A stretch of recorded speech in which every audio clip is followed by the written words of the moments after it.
Today we will be continuing on our journey of the blind hardcore Nuzlocke playthrough of the Pokemon fan game Infinite Fusions. But before we dive right in, here is a quick recap of the story till now.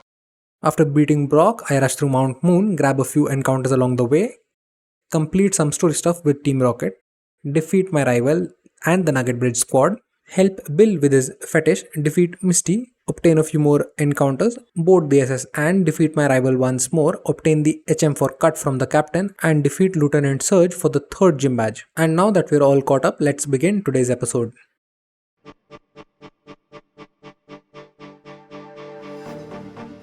The map opens up a bit more with the level cap now up to 39 for Erika.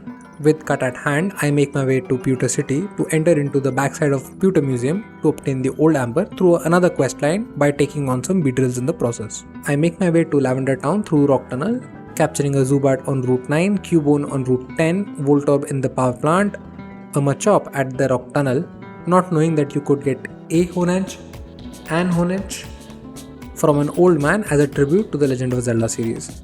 I trekked to the tunnel to finally reach Lavender Town, where a man offered me an egg for 5,000 $, which I refused for some reason I am unable to comprehend at the moment. I capture a Growlithe on Route 8 and a trainer tries to self-destruct his coughing on me, which stops because I gave Fiercesire the ability Damp. That was a close call. I make my way to Route 7 to capture myself a Houndour, but in the process I run into a battle with an elderly woman. She sends out her Glurion while I have my starter Likisaur on the field.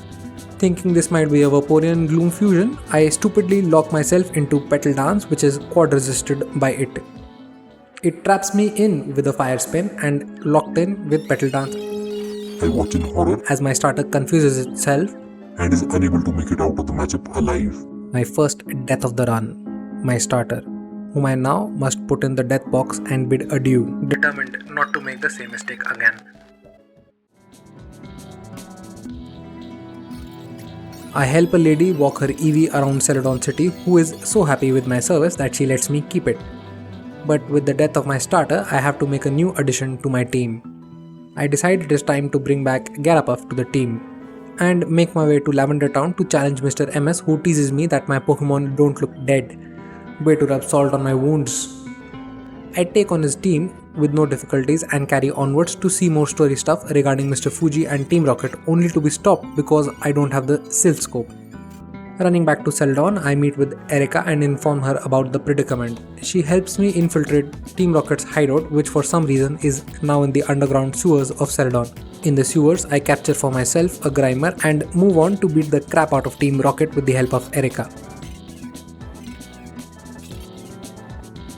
At the end of the sewers, we reach the Rocket hideout, where Erika and I end up at a fork in the road and split up to meet at the end. I push onwards and find myself facing a defeated Erika.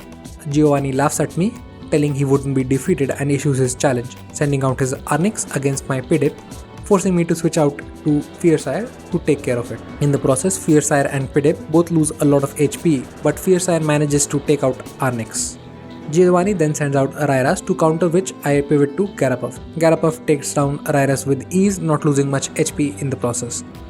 Finally, Giovanni sends out his ace, Hong Khan, who gets a lucky defense drop against my Garapuff, forcing me to switch to Foreller. With one Shadow Ball, it takes down Foreller from 85 to 27, forcing me to switch once more, this time into Aricate, who also gets knocked down to less than half HP on the switch in, leaving me in a dilemma, to take the risk or not take the risk. That was the question. Would my Aricate outspeed and take down this behemoth? I was pretty unsure and switched into my last fully healed Pokemon, Furdle, hoping it would take the hit. And it does survive, still in the green, allowing me to go on the offense and take out Hong Kong with a little over 40 HP remaining, winning me the battle. Giovanni is equally surprised to see me win and gives a small monologue on how well I have raised my weapons of mass destruction. I am free to swipe the Silph Scope and progress further onwards, which I definitely do. The next challenge I face is to build a team for Erika without a fire type in my party or my flying types knowing any good flying moves. I turn to the power in the PC. I make Growlithe, the poison fire type, Houndchop, the dark fighting type, Bellop, the grass electric type, which probably in hindsight I could have made poison electric Voltsprout. I then proceed to take on Erika with my newfound Frankenstein's monsters. Erika sends out her Executor while I lead with Houndchop, and she proceeds to put me to sleep.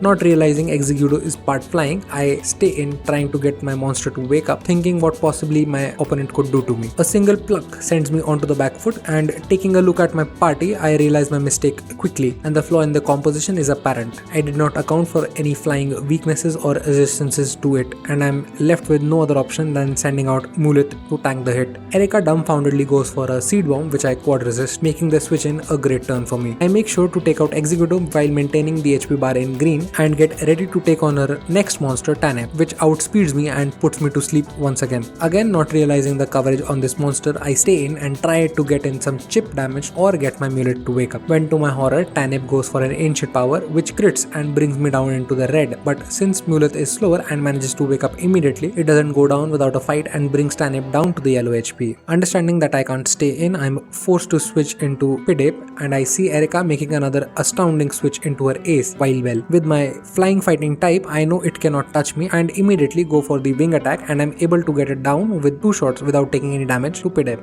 Finally, Tanep comes in and is outsped and taken out by my Pidip. MVP. Now the game is starting to heat up and is not the cakewalk it may seem. And that is all for today, folks. This is where we will be stopping our 3rd episode at. I hope you guys enjoyed the episode. Keep your eyes peeled for the upcoming episodes. Hope everyone is enjoying the series so far.